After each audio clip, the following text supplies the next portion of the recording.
Hola, ¿cómo están? Hoy vamos a tratar la séptima semana entrando en lo que es el aparato digestivo.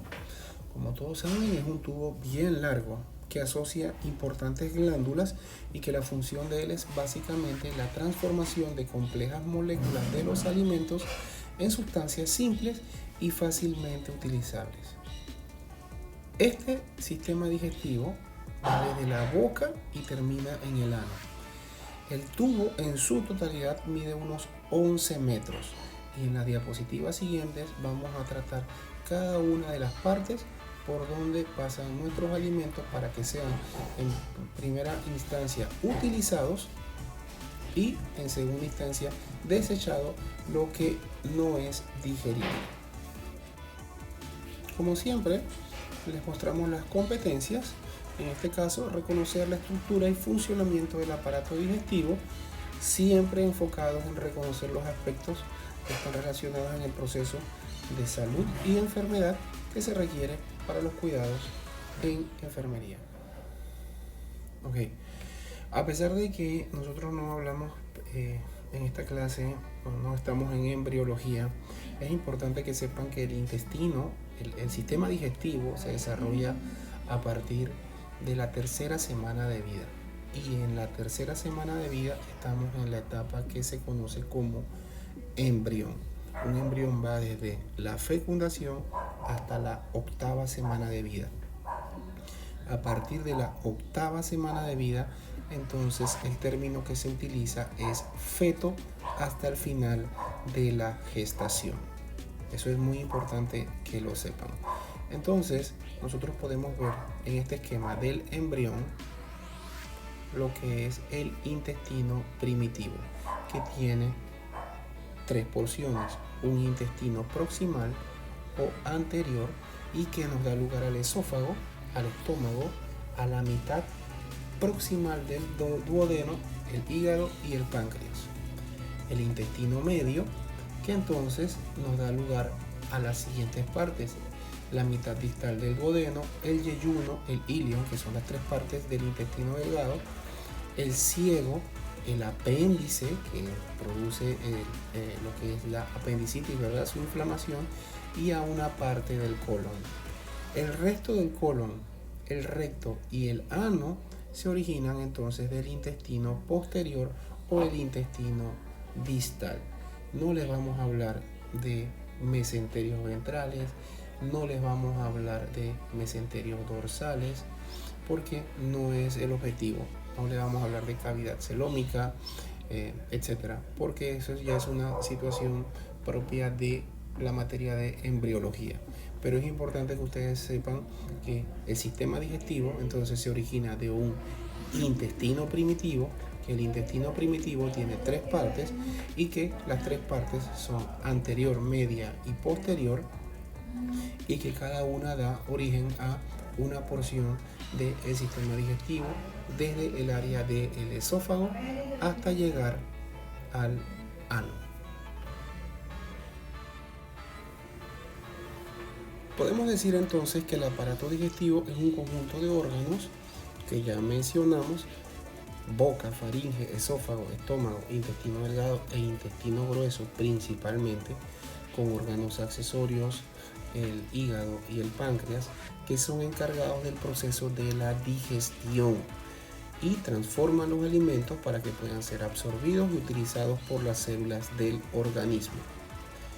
El proceso de digestión es el mismo: transforma los glúcidos, es decir, los azúcares, los lípidos, las grasas y las proteínas en unidades más sencillas, gracias a las enzimas que se encuentran a nivel de todo el aparato digestivo, para que puedan ser absorbidas y transportadas por la sangre. Entonces, hablando un poquito del funcionamiento de este sistema, podemos decir que los alimentos llegan al estómago y cuando salen van al intestino delgado, que mide aproximadamente 5 metros de largo, aunque eso ustedes pueden ver que definitivamente el intestino delgado está bastante replegado, ¿verdad?, para que quepan 5 metros dentro de nosotros. En su primera porción, que es la porción que conocemos como duodeno, recibe secreciones de las glándulas intestinales la bilis y los jugos del páncreas. Todas estas secreciones contienen enzimas que entonces degradan los alimentos. Y más o menos a esta porción, en este nivel, es donde se encuentra el duodeno, que es la primera porción del intestino. Posteriormente, el tubo continúa por el intestino grueso, de más o menos 1,5 metros de longitud, para terminar en el recto y la salida de lo que no fue digerible en forma de heces a través del ano.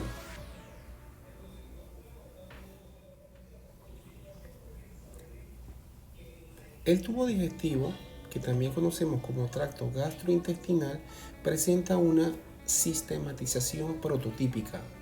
Comienza en la boca y se extiende al ano, y la longitud es aproximadamente en un adulto entre 10 a 12 metros, con un promedio de 6 metros, siendo 6 o 7 veces la longitud total del cuerpo.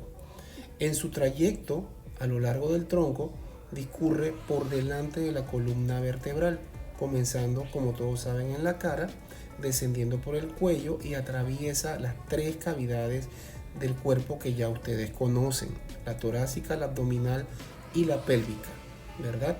Tiene relaciones entonces con el sistema respiratorio a nivel del cuello y en el tórax.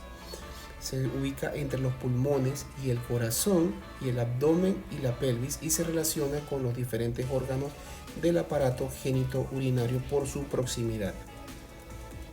Una vez más, hablando embriológicamente, podemos decir entonces que comienza en la 3ª semana de vida su formación, el intestino, a partir del intestino primitivo, de una de las 3 capas principales embrionarias, que es el endodermo. ¿Okay? Hasta allí lo dejamos en la parte embriológica. Y aparte de eso, el tubo digestivo tiene glándulas anexas, ya lo mencionamos hace unos momentos: el hígado, el páncreas y además las glándulas salivales. Entonces, todo este conjunto de órganos con estas glándulas anexas son lo que forman el aparato digestivo.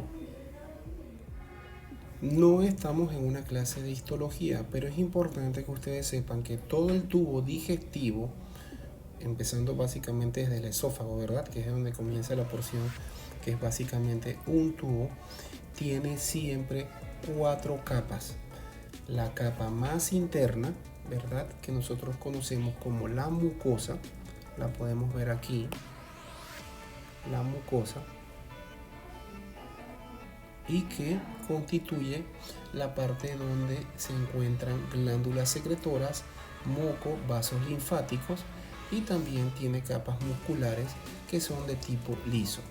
Tenemos la capa submucosa, que lo más importante de la capa submucosa, que es esta porción que tenemos aquí, es el plexo submucoso. El plexo submucoso, ¿qué es? También se le conoce como plexo de Meissner, y es el componente del sistema entérico en lo que corresponde a la parte nerviosa.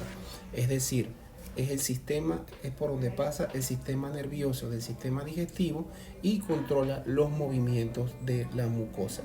Tenemos una capa más externa, entonces, que es la capa muscular, ¿verdad?, que tiene 2 porciones: una capa circular, que es esta que está aquí, y una capa más externa, que es la capa longitudinal, y es lo que permite, a través del sistema nervioso, con otro plexo que se encuentra ahí también, que es el plexo de Auerbach. Entonces tenemos el plexo de Meissner y el plexo de Auerbach, que permite entonces los movimientos peristálticos, y una capa de cubrimiento, que es la capa serosa. Entonces son 4 capas, ¿verdad? Mencionando nuevamente, tenemos la capa interna, que es la mucosa, que contiene las glándulas, ¿verdad?, las criptas, las vellosidades; la capa submucosa, donde se encuentra la mayor porción del sistema nervioso; la capa muscular, que tiene 2 porciones, longitudinal y circular, que son de tipo liso, que ya estudiamos eso previamente, y también tiene otro plexo, que es el plexo de Auerbach, y la capa serosa. La capa muscular es la que da los movimientos peristálticos, y la capa submucosa es la que contiene principalmente aunque también en la capa muscular hay, definitivamente porque tienen que llegar las fibras nerviosas para que se dé la peristalsis, constituyen todo lo que es el sistema de control nervioso del aparato digestivo. Comenzamos describiendo la boca, que no es nada más para comer y besar, ¿verdad? La boca es esencial para el habla. Con la lengua y la ayuda de los labios y los dientes nosotros podemos formar las palabras. La lengua golpea los dientes para producir ciertos sonidos, aunque ustedes no se den cuenta. Por ejemplo, el sonido de la Z, bien hecho, se produce cuando la lengua roza la hilera superior de los dientes. Cuando una persona cesea, la lengua toca los dientes en lugar de apoyarse directamente detrás de ellos al pronunciar palabras con el sonido. Sin los dientes solo podríamos alimentarnos con líquidos, ¿verdad? Las sustancias más duras, para las sustancias más duras utilizamos entonces los dientes para la masticación, el proceso por el cual desgarramos, cortamos, molemos los alimentos preparándolos para la deglución. La masticación permite la liberación de enzimas y lubricantes en la boca que promueven la digestión y descomposición de los alimentos. Entonces, es en la boca donde se inicia el primer paso del proceso digestivo. Vamos a hablar un poquito del gusto, que es función de las papilas gustativas en la boca. El gusto actúa por contacto de sustancias químicas solubles con la lengua. Pero ¿cómo se transmiten la sensación de estos sabores? Cuando un sabor es detectado a nivel de las papilas, y vamos a hablar un poquito más de las papilas, por ejemplo, las papilas circunvaladas tienen esta forma aquí en V, son estas más grandes, tienen estrecha relación con el sabor amargo. Lateralmente, las papilas filiformes tienen relación con los sabores los sabores ácidos. El sabor dulce lo encontramos aquí también en las papilas filiformes hacia la parte anterior de la lengua. Y lateralmente a esta encontramos las papilas que tienen la capacidad de percibir la sensación a los sabores salados. Entonces es así como se distribuye la sensación de los sabores en la lengua. Estos son traducidos, viajan a través de los nervios, principalmente ramas de los faciales, que transmiten los impulsos al centro nervioso que se encuentra en el bulbo raquídeo. El bulbo raquídeo se encuentra en la médula y esto lo veremos más adelante en clase que tengamos que ver con sistema nervioso central. De allí los impulsos se transmiten a las caras superior e interna del lóbulo parietal, que se encuentra en íntima relación con el área del cerebro que está relacionada con el olfato. Es decir, el olfato y el gusto son sentidos que se encuentran en estrecha relación. Pero importante por ahora que sepan en cuál es la localización de las papilas que tienen que tienen que ver con los distintos sabores. Vamos a repetirlo nuevamente. Las papilas circunvaladas, que se encuentran en la parte posterior, es la que forma la V, que tiene que ver con el sabor amargo. El sabor dulce, que tiene que ver con la parte más delantera, la parte anterior de la lengua. Encontramos también los sabores salados, que se encuentran a nivel lateral, y ustedes pueden hacer el experimento en sus casas con los diversos sabores, y el sabor ácido, que se encuentra posterolateral, ¿verdad? Recuerdan las posiciones, posterolateral sería posterior y lateral, Entonces todas estas dadas por papilas filiformes, y hacia el centro las papilas fungiformes.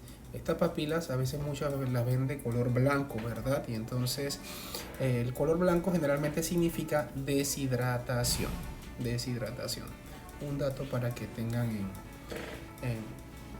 en cuenta. Muchos estudios piensan en general que existen, como ya dijimos, 4 sensaciones primarias. Ya las mencionamos, el ácido, salado, dulce y amargo. Pero sabemos que una persona puede percibir cientos o miles de sabores diferentes. Y esto se da por la combinación de estas sensaciones primarias. Esto se da a través de casi 10.000 papilas gustativas. De todas las que mencionamos, las papilas circunvaladas, las filiformes, las fungiformes, y creo que también se me olvidaron las foliadas, que se encuentran más o menos a este nivel, laterales. Ustedes pueden inspeccionarlo en su lengüita. Estamos en la página 164 del Atlas. Se perciben todos estos gustos a través de reacciones químicas que, como ya dijimos, se transmiten por vía nerviosa en los botones gustativos, que luego pasan a los nervios por la vía que ya les dijimos hasta el cerebro. Los dientes en un adulto son 32. Tenemos 4 incisivos, ¿verdad? 2 incisivos en cada hemiarcada superior e inferior, y también derecha e izquierda, y también, superior e inferior. Tenemos los caninos, que son los colmillitos. Luego tenemos los premolares, que son los 2 que continúan posteriores, y los últimos 3 son los molares. El último molar, la tercera molar, que lo pueden ver en esta lámina, es la que se conoce como muela del juicio. Realmente, actualmente nosotros no le vemos una importancia a la muela del juicio. Entonces, por eso es que ustedes ven que ante la sensación de dolor o algo, no se trata de salvar esa muela, sino que sencillamente se retira, ya sea por un odontólogo, pero idealmente debe ser por un cirujano maxilofacial. La nomenclatura utilizada por los odontólogos depende de la posición de los dientes y comienza en el lado derecho, siguiendo las manecillas del reloj hacia el lado izquierdo. Entonces, la hemiarcada superior derecha es la número 1. La hemiarcada superior izquierda es la segunda. La hemiarcada inferior izquierda es la tercera. Y la hemiarcada inferior derecha es la cuarta. De adelante hacia atrás, entonces les ponen nombre. Entonces, este sería, por ejemplo, el 1-1. Este sería el 1-2. Este sería el 1-3. 1-4. Y así sucesivamente.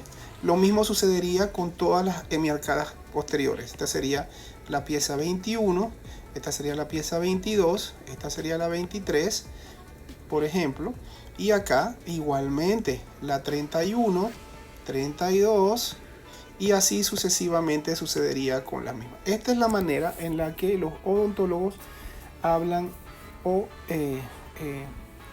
tienen nombradas cada una de las piezas dentales. Entonces ellos hablan de la pieza 11, la pieza 12, la pieza 14, la pieza 31, y se van ubicando según la hemiarcada, recordando los nombres primeros, la 1, la 2, la 3 y la 4, siguiendo de derecha a izquierda, igual en la parte inferior, siguiendo las manecillas del reloj.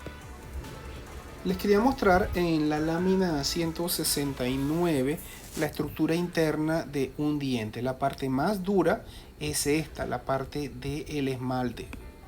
Esta es la parte más dura, ¿verdad?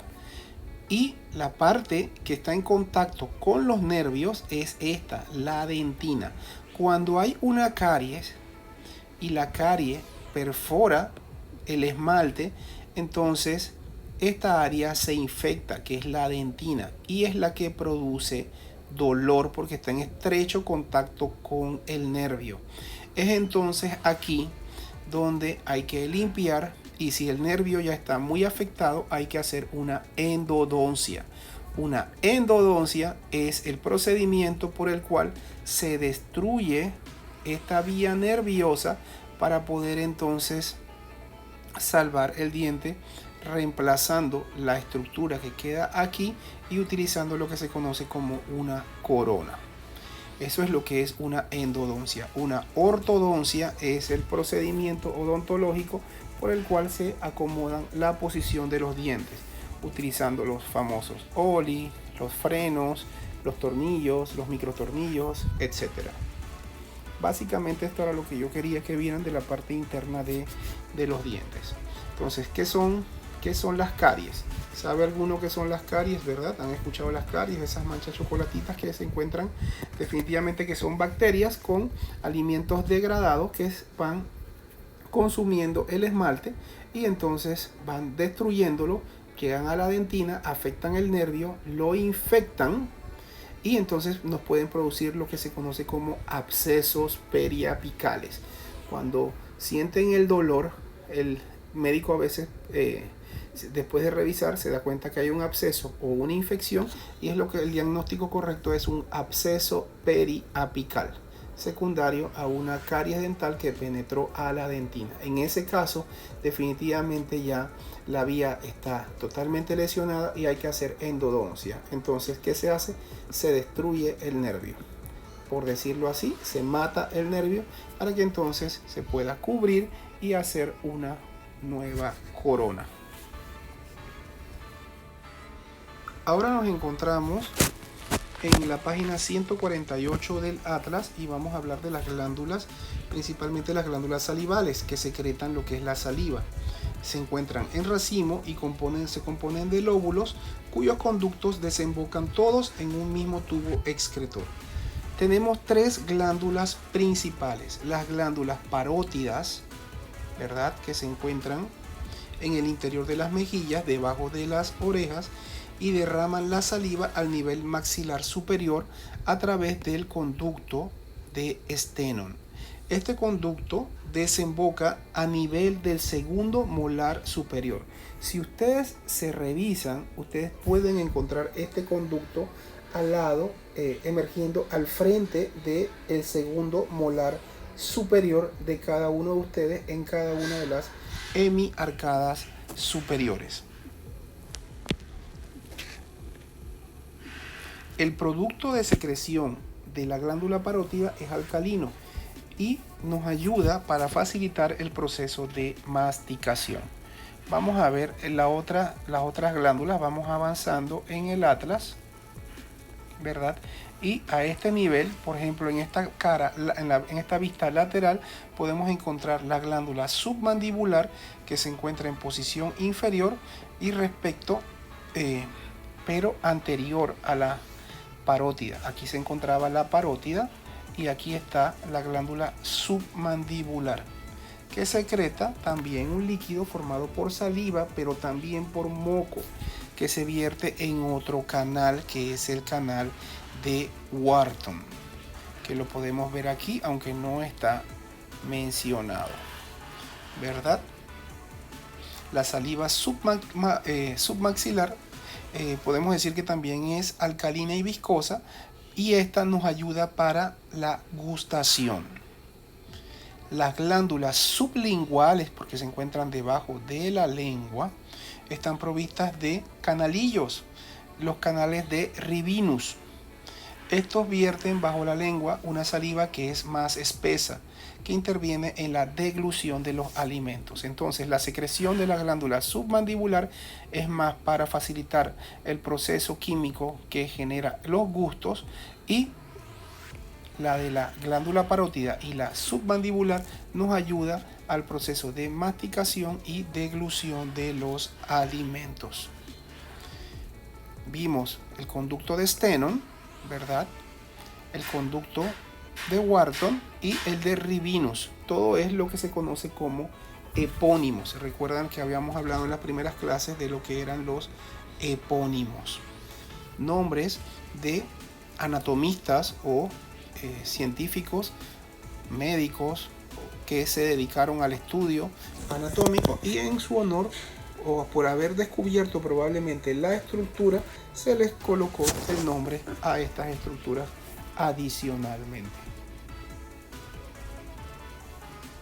Continuamos con el estudio de la laringe, que es una estructura de músculo y cartílago y se encuentra por delante del cuello, aproximadamente a nivel desde C5 hasta C7. Recuerde que la C es de vértebras cervicales y se encuentra en contacto con lo que es la tráquea y la faringe, que la veremos más adelante. Si la vemos con detenimiento, podemos ver en la siguiente lámina, en la página 174, está formada principalmente por tres cartílagos. Tenemos el cartílago tiroideo, el cartílago cricoides. Este cartílago tiroideo es el que nos hace lo que conocemos como la manzana de Adán, ese cartílago que se ve prominente, ¿verdad? Y aparte de eso también está el cartílago epiglótico o de la epiglotis. Aparte de eso hay dos pares de cartílagos que se encuentran lateralizados y que se ven por dentro. Si seguimos avanzando, podemos ver el cartílago de la epiglotis, ¿verdad? Que tiene una hendidura y dentro de él hay dos cintillas que forman lo que son las cuerdas vocales. Esta es una vista posterior. Seguimos avanzando. Otra imagen donde podemos ver el cartílago epiglótico, nuevamente su entrada, como ven, revertida por músculos que permiten y facilitan el paso del aire y también contribuyen con la deglución.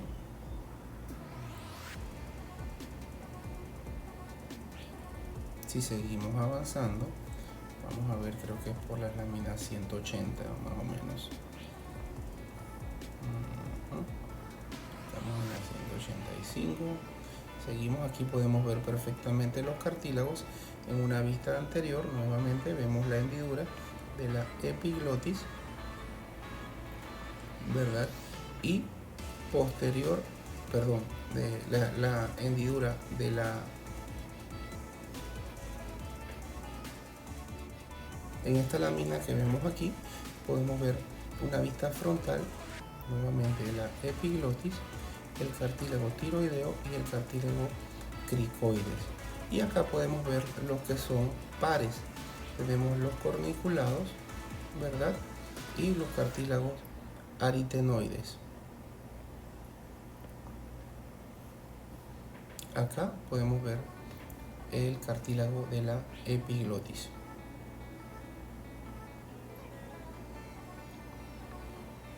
Si seguimos viendo, para finalizar, podemos ver las cintillas que forman las cuerdas vocales.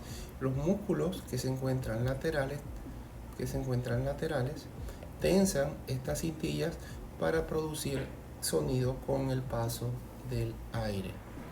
Entonces tenemos cuerdas vocales verdaderas y tenemos cuerdas vocales falsas, que se les conoce como pliegues ventriculares, y a los pliegues anteriores o cuerdas verdaderas se les conoce como ariteno-epiglóticos. ¿Por qué? Porque están en comunicación con el cartílago aritenoides y la epiglotis.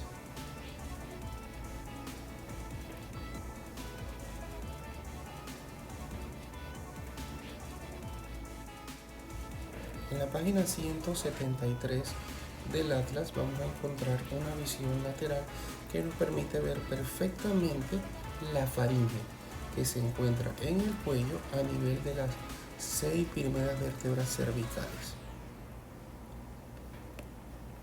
Entonces la podemos ver a este nivel, ¿verdad? ¿Y qué es la faringe? Una estructura, un espacio que se subdivide en 3 espacios más: la nasofaringe, la bucofaringe y la laringofaringe. Superior nasofaringe, media bucofaringe y posterior la laringofaringe. En ella como ustedes entonces comprenderán, pasa tanto aire como alimentos, ¿cierto? Por lo que está en estrecha relación con el aparato respiratorio y el aparato digestivo. Entonces, en él intervienen funciones importantes. Ya dijimos dos: la respiración, la deglución, pero también como está en contacto con la parte de la laringe, y vimos que en la laringe se encuentran los órganos que están relacionados con la fonación, las cuerdas vocales, entonces esa es otra función, y adicional por la comunicación con los oídos a través de la trompa de Eustaquio, que la veremos más adelante, entonces también tiene relación con la audición. Hablando entonces de la porción superior o nasofaringe, está limitada en la parte anterior por las coanas. Las coanas son la entrada de la nariz, y ambos lados presenta el orificio que se comunica con el oído medio, ¿verdad? Que conocemos como trompa de Eustaquio. Por eso es que nosotros cuando abrimos la boca podemos destapar los oídos, porque se libera presión de una comunicación que se encuentra entre los oídos y la faringe. Detrás se encuentra un receso faríngeo y la pared posterior, ¿verdad? Y en la parte inferior se encuentra limitada por el paladar.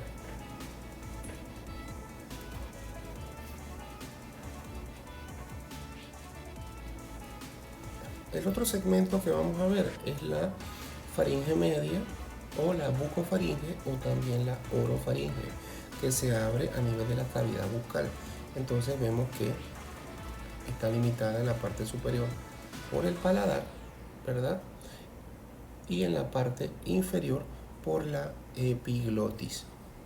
Entonces por aquí puede pasar aire, pueden pasar alimentos, y es aquí donde encontramos las amígdalas palatinas o las anginas, ¿verdad? Que generalmente son las que vemos cuando hay procesos inflamatorios y nosotros decimos que hay una amigdalitis. Estas son las que nosotros podemos ver. Hay otras amígdalas también que son las adenoides. Esas realmente no las podemos ver. Y por último tenemos desde la epiglotis hasta el espacio donde entra el esófago, ¿verdad? Lo que es la laringofaringe o faringe inferior, o también conocida como hipofaringe. Entonces, como podemos ver, la faringe es importante que ustedes sepan que tiene tres niveles: la nasofaringe, la orofaringe y la laringofaringe. Eso es para mí lo más importante que quiero que conozcan. Vamos a entrar ahora en el estudio de el músculo o el conducto membranoso que va desde la faringe, ¿verdad? Desde la laringofaringe hasta el estómago para el paso de los alimentos, y que se conoce como esófago.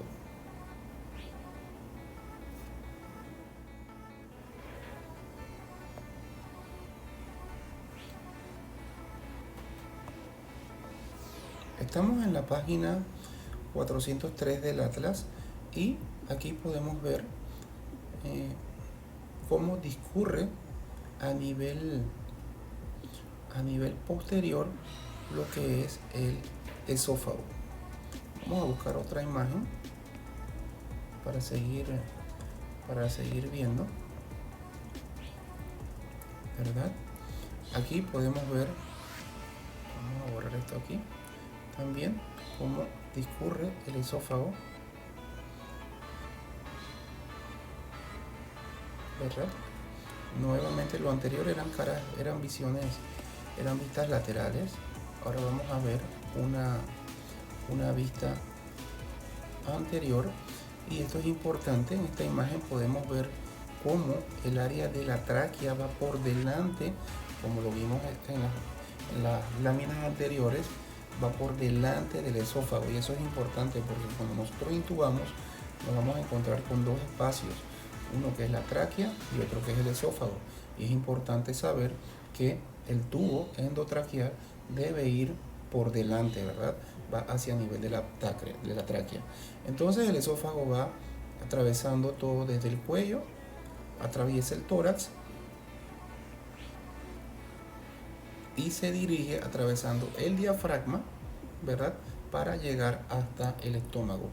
De allí mide aproximadamente 25 centímetros y es una estructura prácticamente muscular, dos capas musculares longitudinales y circulares que permiten la contracción y relajación del aparato, del órgano en sentido descendente, formando ondas que son las que nosotros conocemos como peristálticas, y esto produce los movimientos peristálticos, ¿okay? Y son los que provocan verdaderamente el paso de los alimentos. A este nivel se encuentra un esfínter que se conoce como esfínter inferior del esófago y se conoce como cardias. Vamos a pasar entonces a estudiar el estómago, que se encuentra a nivel principalmente de la zona superior de la cavidad abdominal y está ubicado principalmente hacia el lado izquierdo de la línea media. Como pueden ver, si esta es la línea media, aquí se encuentra el estómago. Es una gran cúpula, ¿verdad? Un gran saco, un gran espacio que tiene un área que se conoce como fondo. Tiene unas curvaturas, la curvatura menor, la curvatura mayor, y se comunica entonces con el intestino delgado. Esta es otra imagen donde podemos ver el esófago y la tráquea, el esófago visto lateralmente. Más imágenes, creo que hasta la 407 van a encontrar buenas imágenes del esófago. Y entonces aquí podemos ver la disección del estómago, donde pueden ver las diversas capas musculares también que tiene. Tiene una capa longitudinal y una capa oblicua, ¿verdad? De músculos.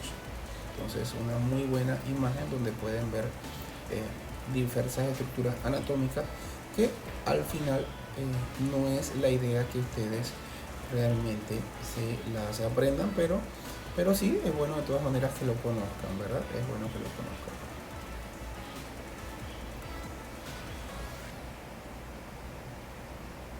Entonces, es importante saber que el estómago es el encargado de hacer la transformación química de los alimentos, ¿verdad?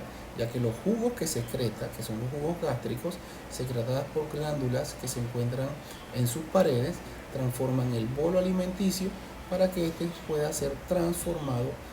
Es decir, todo lo que viene desde la boca, entonces es mucho más transformado con estos jugos gástricos. En su interior hay dos tipos de células: las parietales, que liberan ácido clorhídrico, ¿verdad?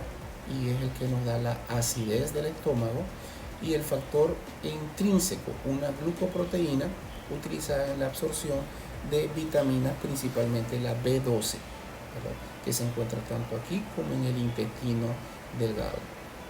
Además contiene células principales que también conocemos como oxínticas y secretan pepsinógeno. ¿Y qué es el pepsinógeno? Es un precursor enzimático que se activa con el ácido clorhídrico formando 3 pepsinas. La secreción del jugo gástrico está regulado por el sistema nervioso, pero también está regulado por el sistema endocrino, que lo veremos más adelante. En este proceso, entonces, actúa la gastrina, la colecistoquinina, la secretina y el péptido inhibidor gástrico. Cuando las sustancias alimenticias pasan al intestino delgado, lo hacen ya entonces, gracias a todo esto, en un estado de digestión bastante avanzado. Entonces, para finalizar con esta parte, es importante decir que en el estómago se realiza la digestión de las proteínas, principalmente de la pepsina, de los lípidos, y además hay otras funciones, que es la eliminación de la flora bacteriana que viene con los alimentos. ¿Y esto se da por qué? Por lo que hablamos hace un momento, que es secretado y que es el ácido clorhídrico, que nos da la acidez al ambiente. Es importante que sepan que los carbohidratos no se digieren a nivel del estómago. Entonces, sí se digieren las proteínas y los lípidos, ¿verdad? Pero no se digieren los carbohidratos. Si seguimos avanzando en estas mismas páginas, podemos ver el diafragma, que tenemos que mencionarlo, porque separa la cavidad torácica de la cavidad abdominal, ¿verdad? Es un músculo rudimentario y está irrigado por 3 arterias que se conocen como arterias frénicas.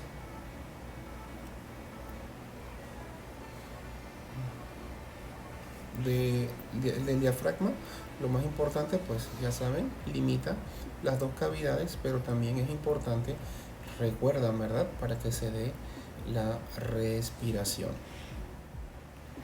Luego de ver el diafragma y ver el estómago, que aquí en esta imagen, aquí pueden ver que es la página 486, podemos ver las diversas porciones del estómago, ¿verdad? La porción del cardias, la porción del fondo, el cuerpo y el antro.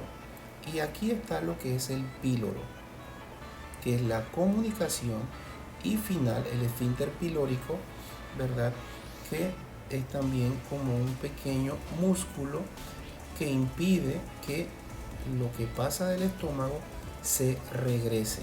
Entonces aquí es donde entra comunicación con el intestino delgado en su primera porción, que es el duodeno, y que mide aproximadamente 25 a 30 centímetros de longitud.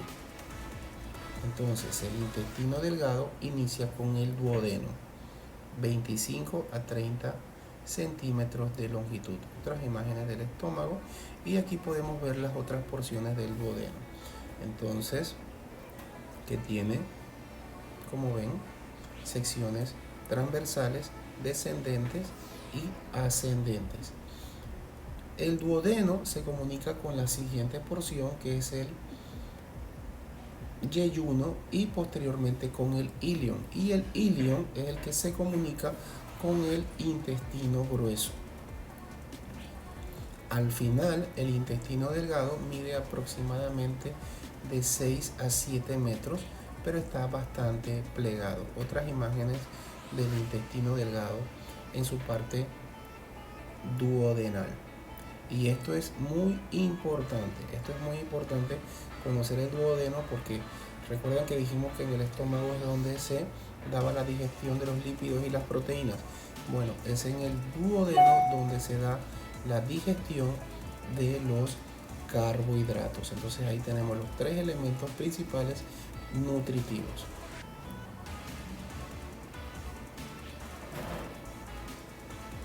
El duodeno se comunica entonces con el ilion, con el yeyuno y el ilion, y ellos terminan entonces comunicándose con la parte ascendente del intestino grueso.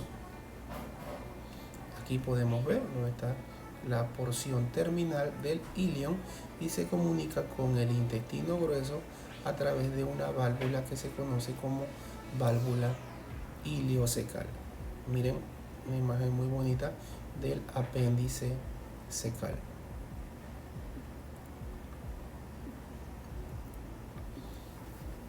Aquí podemos ver otras imágenes. Esta imagen creo que la recuerdan. Es más o menos una imagen similar a una de las pruebas que hicimos anteriormente. Y aquí está entonces lo que es el intestino grueso.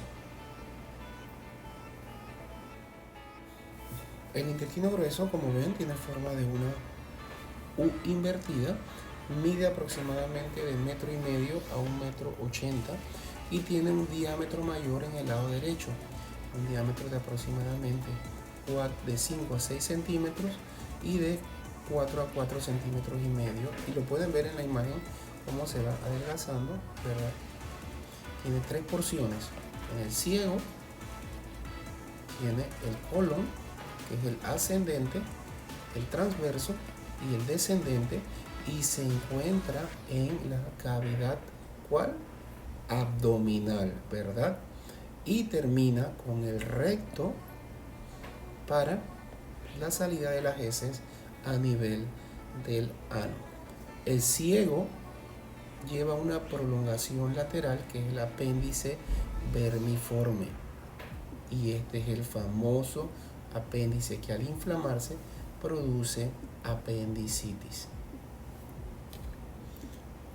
Entonces, por él pasan los alimentos, ¿verdad?, transformados en quimo, que vienen del área del intestino delgado, y es entonces en el colon, ¿verdad?, donde se da esta conversión del quimo en las heces que van a ser excretadas.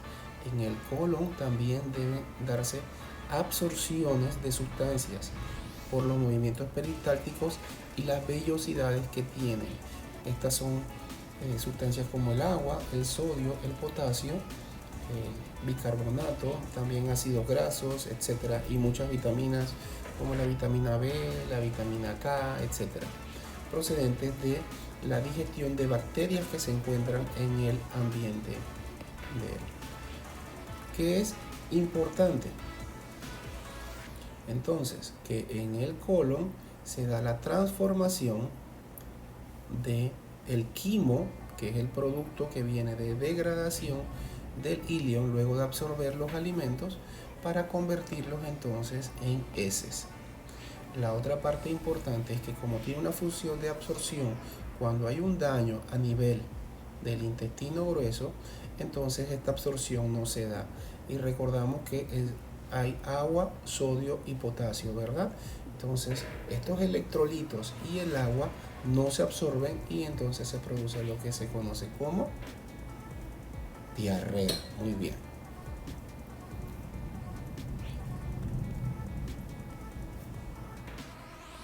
Estamos terminando la clase de sistema digestivo y vamos a enfocarnos en lo que son las glándulas accesorias que contribuyen a las funciones de este aparato. Vamos a comenzar con el páncreas, que es un órgano que, como vemos, es alargado y está localizado en la parte dorsal del abdomen, es decir, en la parte de atrás del abdomen, justo detrás del estómago. Es por eso que vemos que el estómago está aquí cortado y es aquí, entonces en la parte de atrás, encajando en el ángulo del duodeno, que recuerden que el duodeno es la primera parte del intestino delgado, lo podemos ver localizado. Tiene una parte más ancha que se conoce como cabeza, luego tiene el cuerpo y se alarga hacia un segmento más delgado que se conoce como cola. Se extiende hacia la izquierda y ligeramente hacia arriba, como pueden ver. El páncreas es una glándula que secreta dos tipos de sustancias que son exocrinas, donde se secretan enzimas digestivas, y tejido endocrino, que se refiere entonces a la liberación de hormonas. En el tejido endocrino se encuentran lo que son los islotes de Langerhans, que son muy famosos, ¿verdad?, muy conocidos en lo que es la fisiopatología de la diabetes. Entonces, las funciones del páncreas son secretar enzimas digestivas y hormonales, tejido exocrino y endocrino respectivamente. Las enzimas secretadas por el tejido exocrino de este páncreas ayudan entonces a la degradación de los carbohidratos, las grasas, las proteínas y los ácidos del duodeno. Estas enzimas son transportadas por el conducto pancreático hasta el conducto biliar, pero de forma inactiva. Cuando entran en el duodeno se vuelven activas y el tejido exocrino secreta lo que es el bicarbonato, que neutraliza el ácido del estómago, que ya sabemos que se producía allá, pero que continúa su viaje y se anida en el duodeno. Entonces este bicarbonato contrarresta este ácido para que se pueda seguir dando la secreción de los alimentos, la digestión de los alimentos. Como podemos ver, aquí podemos ver el conducto pancreático que sigue todo el cuerpo y la cola, el cuerpo y la cabeza para unirse al conducto biliar que conocemos como colédoco, que lo podemos ver aquí.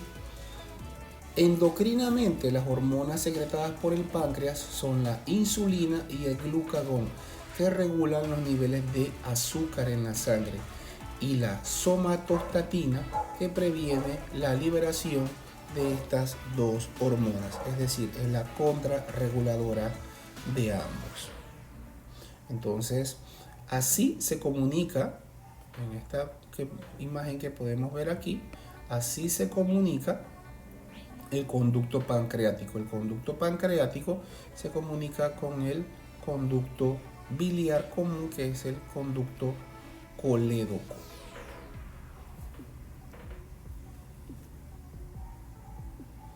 Continuamos con el hígado, que se encuentra en la cavidad torácica a nivel, ocupando prácticamente todo lo que es el hipocondrio derecho, el epigastrio y parte del hipocondrio izquierdo. Como ven, tiene dos lóbulos, tiene un lóbulo que es el lóbulo izquierdo y tiene un lóbulo que es el derecho. Se fija a la pared ventral por este ligamento que se conoce como ligamento falciforme. Normalmente del hígado salen dos conductos. Vamos a buscarlos, vamos a ver si podemos ver una imagen, creo que por la página 500. Dos conductos que vienen de cada lóbulo, ya que el hígado secreta lo que es la bilis. La bilis no se hace en la vesícula biliar. La vesícula biliar es solamente un reservorio. Entonces viene del conducto hepático derecho y el conducto hepático izquierdo, se forma el conducto hepático común, que se une con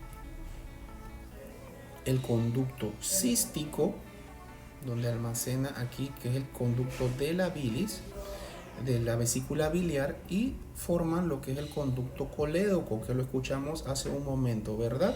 Entonces el conducto colédoco se une con el conducto pancreático y de aquí se vierte la bilis a nivel del duodeno para contribuir a la digestión y a la absorción de los alimentos. Algo adicional aquí, como pueden ver, estas son las partes que tiene la vesícula. La vesícula tiene un fondo, tiene un cuello. Aquí podemos ver el conducto cístico. Los lóbulos se ven de mucha mejor manera del hígado y se une el conducto hepático común, los conductos, izquierdo y derecho de los lóbulos. Se unen el conducto hepático común y forman el conducto colédoco. Y es aquí donde se une con el conducto pancreático para vertirse en el duodeno. Esta parte es muy importante. Este lugar aquí que conocemos, donde se da la unión del conducto colédoco con el conducto pancreático, tiene una relevancia clínica, y es que las piedras que se anidan en la vesícula, que son piedras generalmente de colesterol, porque el hígado es el que produce colesterol, así que así como se produce bilis, también se puede vertir colesterol y formar piedras en la vesícula, y ese es el dolor común que cuando se realizan las colecistectomías. entonces estas piedras pueden migrar hacia el esfínter y tapar el páncreas, produciendo una condición más grave que es la pancreatitis. Entonces por eso es muy importante darle mucha atención a lo que son las litiasis vesiculares. Los litos es el nombre que utilizamos para piedras, y por esto esto era un dato que quería presentarles como relevancia clínica. La vesícula biliar en sí es un músculo membranoso, ¿ok?, que tiene aproximadamente entre 50 y 60, su capacidad es de 50 y 60 mililitros de bilis. Como ven, tiene una forma piriforme, o sea, como de una perita, ¿verdad? Y su diámetro es de aproximadamente de 8 a 10 centímetros. Hablando un poquito más del hígado, entonces el hígado tiene funciones muy complejas, es un órgano muy complejo y definitivamente es imposible vivir si el hígado no funciona, muy distinto a la vesícula, que realmente es un reservorio y por eso nosotros la podemos quitar. Entonces el hígado, primera función importante, elimina sustancias químicas nocivas. El hígado actúa como un filtro para el cuerpo y purifica la sangre. Sustancias químicas perjudiciales, las drogas, el licor, por ejemplo. Cuando las personas se dan una buena ingesta de licor, ¿verdad?, una buena borrachera, esa goma es el proceso mientras el hígado está tratando de eliminar todo ese alcohol, que no lo hace en un solo día, ¿verdad?, pero es el que nos ayuda a hacerlo. Cuando un paciente, por ejemplo, queremos liberarlo de esta cantidad de alcohol, lo que hacemos es darle mucho azúcar al cuerpo, porque el hígado es encargado de la digestión de los azúcares, y es por eso entonces él comienza a actuar más rápido y al mismo tiempo entonces funciona para liberarnos del alcohol. Entonces las soluciones de dextrosa son muy utilizadas para liberar a las personas generalmente de las borracheras. En lo particular yo no lo hago. Que se la aguanten porque se lo buscaron. Otra función importante es que produce albúmina. La albúmina es una proteína, es la proteína que se encuentra intravascularmente y es la más grande. Es un tipo de proteína sanguínea y ayuda al transporte de algunos medicamentos y otras sustancias. Es innecesaria para el crecimiento y la cicatrización y regula la presión osmótica y la presión oncótica dentro del cuerpo. Si nosotros perdemos albúmina, al bajar estos niveles se acumulan líquidos dentro de nuestro cuerpo y pueden producirse lo que es edemas, que es acumulación de líquido adicional en los espacios intersticiales. Otra situación es que ayuda con la coagulación, ya que es una fábrica de proteínas que nos ayudan a lograr este proceso. Entonces, ¿qué es la coagulación? Es el fenómeno que se produce cuando la sangre cambia de un estado líquido a uno sólido. Por ejemplo, cuando se forma una costra sobre un corte de una herida. Así vemos que el hígado es un órgano muy complejo, y otra cosa muy importante es que el hígado es el único órgano que logra una regeneración. Nosotros podemos cortar el hígado por la mitad y él puede lograr regenerarse. Por eso es que las personas que ingieren muchas bebidas alcohólicas o tomamos muchos medicamentos o se ingieren mucho tipo de drogas no entran en fallas hepáticas durante mucho tiempo, y es porque el hígado tiene esa capacidad de regenerarse.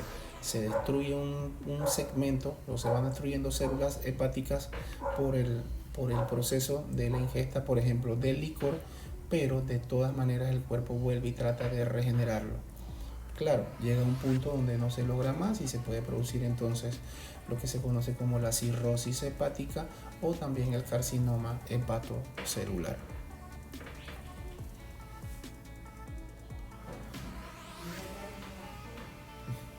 Para finalizar y como consideraciones generales, vamos a hablar un poquito más del vaso, que lo tratamos en el sistema circulatorio.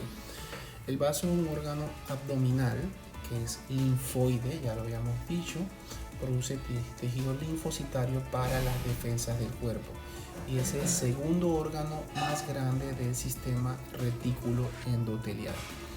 Es de color rojo vinoso, con forma como de un grano de café y su dirección es oblicua. Está ubicado en el hipocondrio izquierdo y tiene una dimensión de aproximadamente 12 centímetros de largo por 7 centímetros de ancho por 4 centímetros de espesor y pesa aproximadamente 200 gramos. Entre sus principales funciones, como vimos en el sistema circulatorio, tiene que ver con lo que es la defensa orgánica, la defensa de nuestro cuerpo, pero por su gran capacidad de absorción de nutrientes por vía sanguínea, podemos decir que se le puede sumar a los aparatos anexos al aparato digestivo. Su tamaño depende de la cantidad de sangre que contiene, es decir, es un órgano con una circulación muy segmentada, como pueden ver en esta imagen, tiene muchas segmentaciones y por lo tanto tiene mucha irrigación.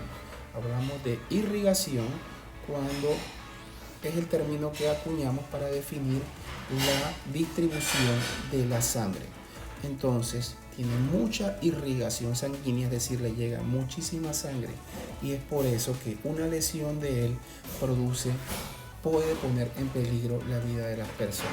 Cuando se da un traumatismo abdominal, los órganos que principalmente son afectados y producen mayor sangrado son, en primer lugar, el hígado y en segundo lugar, el vaso. De hecho, han habido años en los que las estadísticas dicen que el vaso es principal en esta situación. Pero hay otra parte importante y es por eso que muchas veces el vaso tiene que ser sacado para poder cauterizar esta arteria principal, que es la esplénica, y cerrarla, porque si no el cuerpo por este lado va a seguir sangrando y pones en peligro la vida del paciente. Entonces es una cirugía que se da comúnmente cuando se dan los traumatismos torácicos, porque es fácilmente este es un órgano que fácilmente se lesiona y sangra.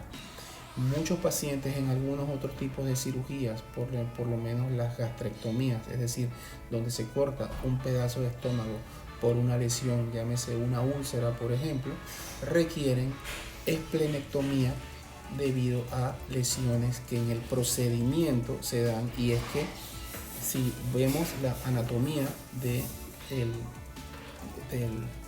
del vaso, podemos ver que hay una estrecha relación con el estómago. Entonces es muy probable que se lesiona el vaso, sangra, y por eso hay que hacer una esplenectomía, que es cuando quirúrgicamente retiramos del cuerpo el vaso. Estoy acuñando el término iatrogénico. Iatrogénico se refiere a una lesión producida por el personal que realiza una técnica. Cuando producimos una lesión iatrogénica, entonces es importante que conozcan eso. Por decirlo así, es algo que producimos nosotros mismos. ¿Ya? Y no solamente se refiere a una operación de vaso, sino que una esplenectomía. Se refiere a cualquier otro procedimiento en salud, llámese una inyección, llámese una sutura, llámese cualquier tipo de procedimiento, o que demos algún medicamento y que le produzca algún tipo de efecto a una persona. Si es iatrogénico, significa que nosotros lo producimos.